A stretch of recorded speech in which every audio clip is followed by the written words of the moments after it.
Oke, kali ini kita bakal bedah tuntas sebuah drama politik yang tingkat tinggi banget. Ini soal ijazah Presiden Jokowi. Awalnya cuma ribut-ribut di media sosial, tahu-tahu jadi pertarungan serius di pengadilan.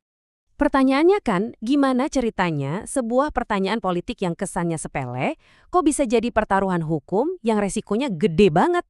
Nah, di sini kita bakal telusuri jejaknya, langkah demi langkah, gimana sebuah pertanyaan publik bisa berujung jadi kasus pidana. Oke, ini dia peta perjalanan kita.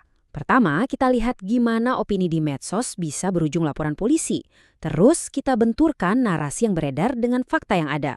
Ketiga, kita bongkar kalkulasi cerdas di balik sebuah langkah mundur.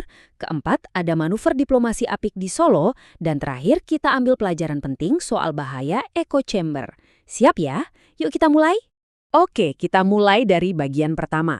Dari opini ke laporan polisi. Jadi, gimana sih awalnya semua ini? Awalnya, ini cuma kelihatan kayak manuver politik biasa. Tapi ternyata, jadi bola salju yang makin besar dan rumit. Nah, lihat deh lini masa eskalasinya ini. Cepet banget kan? Mulai dari manuver politik yang membingkai isu ini sebagai hak bertanya, lalu mulai muncul klaim-klaim dari para ahli yang bilang ijazahnya palsu.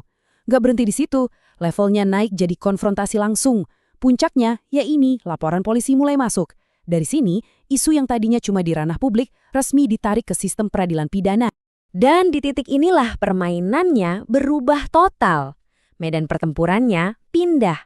Bukan lagi di pengadilan opini publik, di mana yang penting rame dan viral. Tapi pindah ke pengadilan hukum. Di sini yang bicara itu bukti, jejak digital dan fakta. Bukan lagi soal siapa yang pendukungnya paling banyak. Oke, kita lanjut ke bagian kedua. Ini dia momen krusialnya, saat narasi dibentur fakta.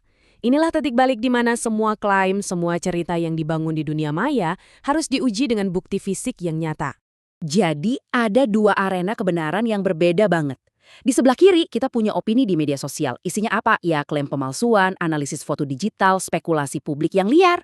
Nah di sebelah kanan kita punya bukti di meja hukum. Ini beda. Isinya ijazah fisik yang asli, pemeriksaan prosedural, dan standar pembuktian hukum yang jelas. Cepat atau lambat, dua dunia ini pasti akan berbenturan. Nah, ini dia game changernya.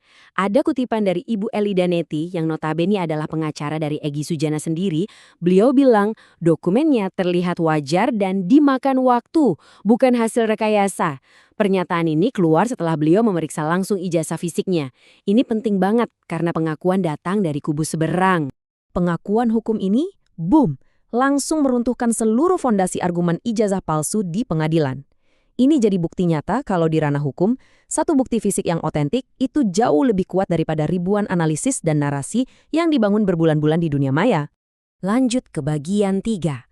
Nah, setelah fondasi argumennya runtuh, Egy Sujana yang kita tahu adalah seorang advokat senior harus membuat sebuah kalkulasi. Ini bukan lagi soal menang atau kalah secara argumen, tapi soal strategi. Jadi, kenapa dia memilih mundur? Ada beberapa faktor kunci. Pertama, argumen hukumnya jelas melemah. Kedua, statusnya sudah jadi tersangka, ini serius. Ketiga, ada isu kesehatan pribadi. Dan yang paling penting, risiko masuk penjara itu ditanggung sendirian, bukan sama pendukung di online.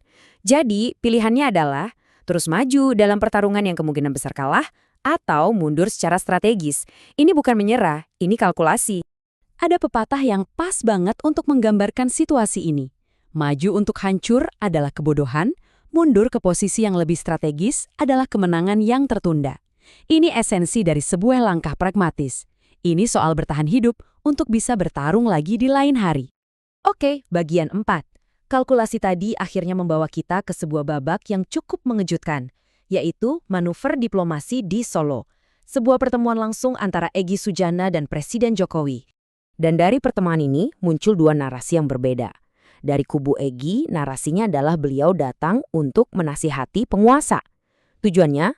Ya untuk menunjukkan ke basis pendukungnya kalau dia nggak menyerah secara ideologis.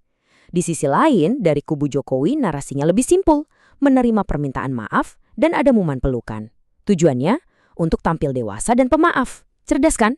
Dua narasi untuk dua audiens yang berbeda. Tapi di luar perang narasi itu, ada langkah-langkah hukum konkret yang diambil. Pertama, Egy Sujana menemui Jokowi. Kedua, Nah, ini kuncinya. Diajukan permintaan resmi untuk keadilan restoratif ke polisi. Dan ketiga, Jokowi secara publik menyatakan mendukung proses hukum yang berjalan. Jadi, ada jalur politik dan ada jalur hukum yang ditempuh bersama. Sekarang kita sampai di bagian terakhir. Pelajaran dari ruang gema. Jadi, apa sih yang bisa kita ambil dari semua drama ini?